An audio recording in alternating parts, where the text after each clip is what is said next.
కబుర్లు నాతో చెప్పానని చెప్పి మీలో మీరే మాట్లాడుకుంటున్నారు.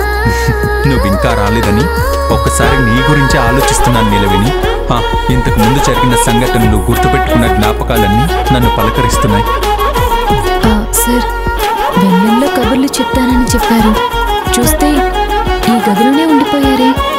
అయ్యో, ఇప్పుడు మనం బయటికి వెళ్ళి కూర్చున్నామే అనుకో, గదిలో ఉండకుండా ఏం చేస్తున్నారని బాల్కనీలో నుంచి కొంతమంది, కిచెన్ కిటికీలో నుంచి కొంతమంది తొంగి తొంగి చూస్తుంటారు. వద్దులేండి సార్, వాళ్ళకి నిద్ర లేకుండా చేయడం ఎందుకు? ఇలా అన్నో బాగుంది. అంటే తెల్లారేదాకా మనం నిద్రపోమన్నమాట. సార్, మీరు బోలెడని కబుర్లు చెప్తానన్నారు, మర్చిపోకండి. ఇంత అందంగా రెడీ అయ్యి వచ్చాక ఇక నాకు మాటలేమొస్తాయి నీలవేణి? అలా అంటే మాత్రం నేను ఒప్పుకోను. చెరలో స్వేచ్ఛగా ఊహలే ఎన్నో కొంటి కథలే చెప్పగా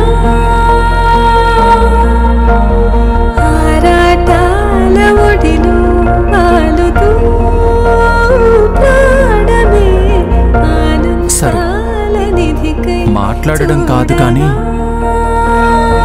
ఈ బ్యూటిఫుల్ ఏంజెల్ గురించి వర్ణిస్తాను. ఉడికిస్తూ చంపుతుంటే ఆ తపనలో తుళ్ళి